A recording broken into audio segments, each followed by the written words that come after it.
Avant de commencer cette vidéo, n'oubliez pas de vous abonner et de la partager. Pour s'abonner, il suffit de cliquer sur la cloche de notification ou le lien d'abonnement juste en dessous.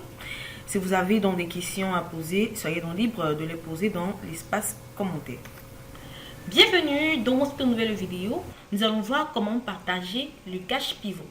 Plusieurs fois, vous devez analyser le même ensemble de données de plusieurs façons. Dans la plupart des cas, ce processus nécessite de créer des tableaux croisés dynamiques distincts à partir de la même source de données. Gardez donc à l'esprit que chaque fois que vous créez un tableau croisé dynamique, vous stockez un instantané de l'ensemble de vos données dans un cache pivot. Chaque cache pivot créé augmente donc l'utilisation de la mémoire et la taille du fichier. Pour cette raison, donc, vous deviez donc envisager de partager votre cache pivot.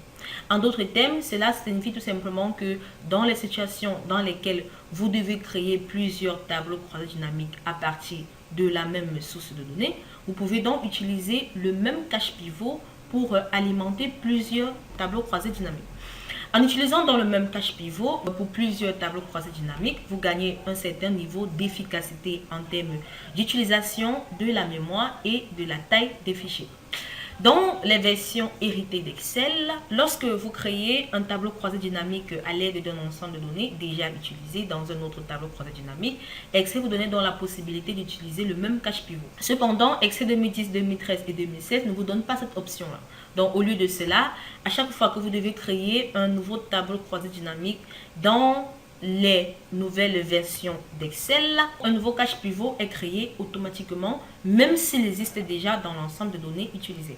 L'effet secondaire de ce comportement est que votre feuille de calcul gonfle avec les données redondantes chaque fois que vous créez un nouveau tableau croisé dynamique en utilisant le même ensemble de données. Donc, vous pouvez donc contourner ce problème potentiel en copiant tout simplement votre tableau croisé dynamique, c'est-à-dire que vous faites un CTRL-C, vous créez une nouvelle feuille de calcul et vous faites un CTRL-V et cela crée tout simplement un autre tableau croisé dynamique que vous pouvez maintenant modifier à votre guise lorsque vous voulez par exemple créer plusieurs tableaux croisés dynamiques à partir de la même base de données. C'est vrai, en copiant simplement un tableau croisé dynamique et en le copiant ailleurs, vous créez un autre tableau croisé dynamique sans dupliquer le cache pivot. Cela vous permet donc de lier autant de tableaux croisés dynamiques que vous pouvez, comme vous le souhaitez, au même cache pivot, cela avec une augmentation négligeable de la mémoire et de la taille du fichier.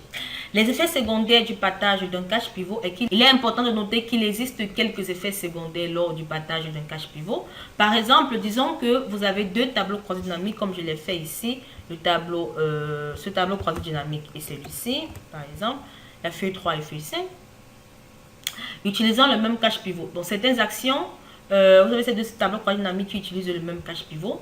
Certaines actions peuvent affecter les deux tableaux croisés dynamiques simultanément, notamment l'actualisation des données. Donc si j'actualise ce tableau croisé dynamique, cela actualise également celui-ci tout simplement parce qu'il provient de la copie de l'autre. Alors lorsque vous actualisez, vous ne pouvez pas actualiser un tableau croisé dynamique sans rafraîchir l'autre tableau croisé dynamique. Donc l'actualisation affecte les deux tableaux croisés dynamiques. Deuxièmement, il y a l'ajout d'un champ calculé. Donc, si vous créez un champ calculé dans un tableau croisé dynamique, le champ calculé que vous venez de créer s'affiche également dans la liste des champs de l'autre tableau croisé dynamique.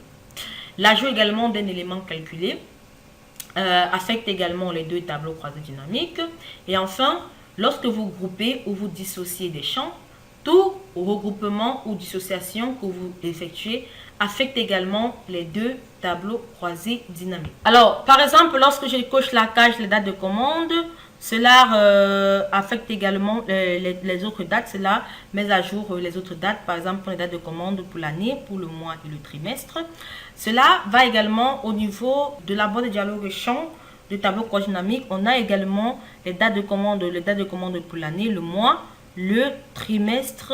Donc si je fais également de même pour les dates d'expédition, comme vous pouvez le constater ici, on n'a qu'une seule date qui est la date d'expédition. Donc si je coche dessus par exemple, cela va activer également les dates d'expédition pour l'année, pour le mois. Attendez, je descends un peu, voilà. Cela active les dates d'expédition pour l'année, le mois et le trimestre. Donc si je reviens également avec dans ce tableau croisé dynamique, et que je souhaite regarder les dates d'expédition, on a effectivement les dates d'expédition qui ont été décalées en année, mois et trimestre. Donc voilà en quelque sorte les avantages et les inconvénients de partager le cache pivot. Bien qu'aucun de ces effets secondaires ne soit critiqué dans le concept de partage d'un cache pivot, il est important de garder cela à l'esprit lorsque vous déterminez si le partage d'un tableau croisé dynamique en tant que source de données est la meilleure des options. Voilà, j'espère que vous avez aimé la vidéo. Nous allons nous retrouver très prochainement dans une nouvelle vidéo.